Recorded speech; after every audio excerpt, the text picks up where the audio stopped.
Because if the responses are made public, you would see how shallow and unprofessional some of these audits were.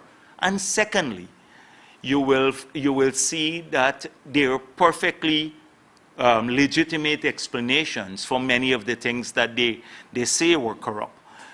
So that's one reason. And second reason is because many of them never gave the entity a chance to respond, which is unprofessional in itself. So now I'm asking the media, the same way that the government audits have been released, can you now ask the entities that were being audited to give you a copy of their response and carry it with the same prominence? And then publish those where they never got a chance to give a response.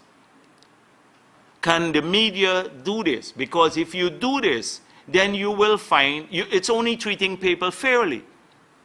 And we believe that if that is done, you will see the shallowness of these audits, many of them. There's some good audits that require strengthening of management control, etc. But that was not the purpose of the audit. The purpose of the audit was to find evidence to charge, forensic audit. And so I'm asking the media to contact those entities where the government has released their audits, for which the government has released the audits, and if the government doesn't give you the response of the entities, see if you can get it from the individuals who are audited, or alternatively put a note to say, for the audit of this agency, there was no response because the auditor never sought it. That would only be fair to people. So I am not, so coming back to that, your question. I think, so they campaign on this. They wanted to prove that we are corrupt. They're having a hard time to do it. In the meantime, the procurement system stinks. All that we have put in place, they have stacked the tender boards with partisan people. They go to, as I pointed out, they're awarding big contracts without any tender.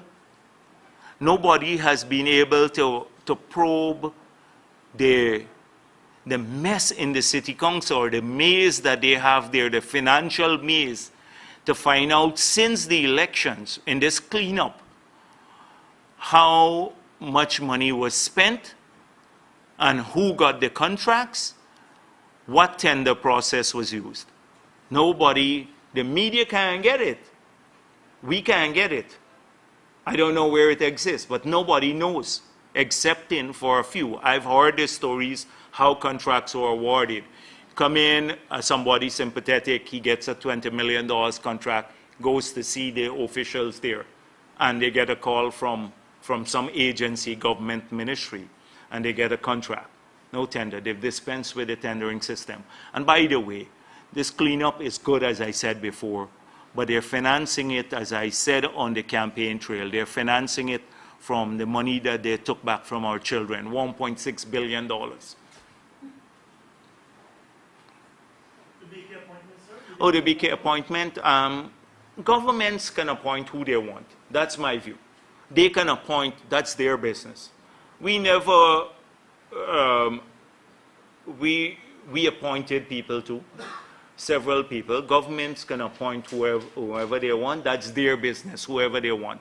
But it must be done transparently. They need to release the names of all the people who are appointed and why, you know, whether they're serving any purpose. Do they get money from the state?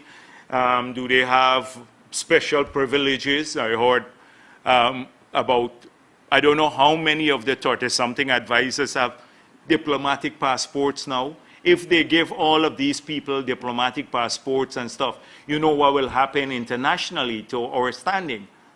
Because suddenly you have a carpetbagger with a diplomatic passport in New York operating, who lives in a basement, who was helping out in the campaign, who lives in a basement. Not that there's problem with people living in basement, but he has an instrument as an advisor and gets a diplomatic passport and goes around to businessmen. We know a few cases saying, you know, I can get you some contracts in Guyana. We saw somebody who owns a Chinese restaurant now getting a $420 million contract. The same, I know you're Phip Motilal. You all remember you said he had a shop to sell religious items? Well, this one here got a $420 million contract and has a Chinese restaurant. In New York. You would have known by now, the Kaichou News, but I didn't see that make the front page. Chinese shop proprietor gets a $420 million contract in Guyana to supply fertilizer with without any tender. And could you find out, how? Well, now that you know, I expect you will call the GRDB board, because we left about $2.3 to $2.6 billion sitting in GRDB when the government took office. They're busy spending the money there, from what I gather, on vehicles and with these deals. So find out from GRDB what form of tendering did they go through to award this contract. I expect that should be a front page feature for the Kaichou News. And anything else? Well, thank you very much. You know.